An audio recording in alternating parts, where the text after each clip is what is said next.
हरे कृष्णा कृष्णा कृष्णा हरे हरे, हरे राम राम राम हरे हरे। जब हम दूसरा को दान देते, हमारे संसार की विषय वासना कम घटता है, अपना पुण्य इकट्ठा होता है, संसार की इच्छाओं वासना से मुक्त होते। किंतु दूसरे की जब दान लेते हैं, दूसरा का विषय भोग वासना वो बढ़ता है। यही शास्त्र का यही नियम है, धर्म का है। दान लेना और दान देना में जो देते हैं उनको पुण्य मिलता है, और जो लेता है उसको पुण्य घटता है। दान देने वाला की जो परिणाम होता है, इसके बारे में चर्चा करेंगे वीडियो के माध्यम से। जो दान लेने में और देने में क्या परिणाम होता है। भगवत गीता में भगवान कहे दान तो सबको करना चाहिए।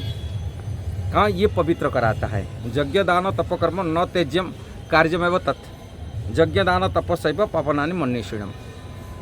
मनुष्य को, साधु पुरुषों को मध्य भी पावन करता है, पवित्र कराता है। यज्ञ दान तपकर्म, यज्ञ तप दान, ये पवित्र करता है। आज दानों के बारे में परिणाम बताने के लिए चाहता हूँ। जो दान करते हैं, कमा हुआ धन को हम देते हैं दूसरा का, वो हमको पवित्र करता है, अपने बुद्धि को पवित्र करता है, हमको मन को पवित्र करता है, हमारे चेतना को पवित्र करता है और आत्मशुद्धि होता है।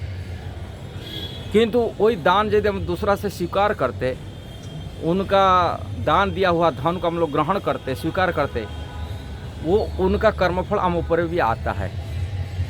इसलिए दान सभी लोगों को नहीं लेना चाहिए। देने के लिए सभी के लिए है, सभी लोगों को दान देना सब तो अच्छा है, कि स्वीकार करना बहुत खतरा है। ब्राह्मण, सन्यासी व्यतिरिक्त और कोई आश्रम, वर्ण आश्रम में कोई स्वीकार करने का शास्त्र विधान नहीं है। ब्रह्मचारी यदि दान लेता है, अपनी गुरु के लिए दान ले सकता है, ये विधान शास्त्र का। किंतु गृहस्थ को कभी भी दान लेना नहीं चाहिए। यदि कोई गृहस्थ दान लेता है, वो भ्रष्ट गृहस्थ होता है, माना अपनी पतन हो चुका है। वो पतित गृहस्थ ही दूसरा का दान स्वीकार करता है। गृहस्थों को कभी दान स्वीकार नहीं करना चाहिए। कि वानप्रस्थी में दान स्वीकार करना नहीं, कारण उनका तपस्या में नष्ट हो जाएगा, तपस्या आगे नहीं कर सकता।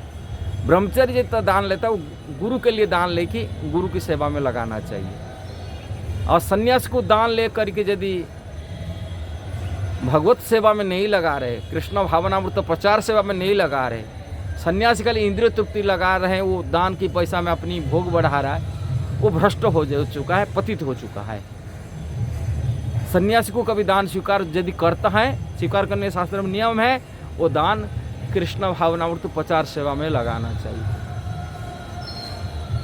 आश्रम हिसाब से देखा जाता तो गृहस्थ तो कभी लेना तो नहीं चाहिए बिल्कुल, किसी हालत में। अब वर्ण हिसाब से ब्राह्मण को दान लेने के लिए स्वीकार दान दिया गया, शास्त्र में वर्णन है। किंतु वो दान यदि ब्राह्मण लेकर के दान नहीं देता है, वो भी भ्रष्ट हो चुका है, वो पतित हो जाएगा। और कभी भी क्षत्रिय, वैश्य, शूद्र को कभी दान स्वीकार नहीं करना चाहिए, किसी भी कारण से। का दान बहुत बड़ा खतरा होता है, दान ग्रहण करना। और जो दान लेता है उसको अपरिग्रह का है, दान और अपरिग्रह। दान ले, उसको दे, दूसरे के कल्याण में, भगवत सेवा में, वैष्णव की सेवा में उसको लगा देना चाहिए। नहीं तो दान लेते लेते व्यक्ति अपना भजन भी नष्ट हो जाएगा, भक्ति भी नष्ट हो जाएगा, आत्मा की पतन हो जाएगा। दान ही इतना खतरा बन जाता है। हाँ, भगवान चैत्र में विषय अन्न खाइले मणि न है मन, मणि न मने न है कृष्ण के स्मरण। कृष्ण स्मृति से विस्मृति हो जाएगा, थोड़ी इंद्रिय तृप्ति की वासना बढ़ेगा, दान के कारण से व्यक्ति पतन हो जाएगा। इसलिए दान लेना, दान देना क्या अंतर है, वीडियो के माध्यम से बताया है। इसलिए दान देने में तो बहुत अच्छा है, किंतु लेना बहुत भारी पड़ता है जीवन के लिए। हमेशा इसको सावधान रहना चाहिए, दान कहाँ से लेना है। और दान देना भी शास्त्र में वर्णन है, हम कहाँ देना चाहिए। पात्र उपयुक्त तो पात्र को दान दे।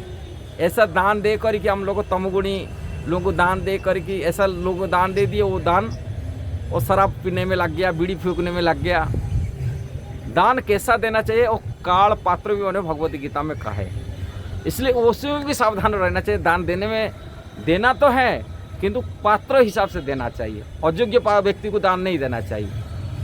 ये सब शास्त्र के विचार हैं, इसलिए विचार करते हुए शास्त्र को पढ़ते हुए जानकारी दान लेना देना करना चाहिए, नहीं तो अपने जीवन में वो खतरा बन जाता है। यदि वीडियो सही लगा जरूर उसको शेयर करना, सब्सक्राइब करना, लाइक कमेंट देना। हरे कृष्णा।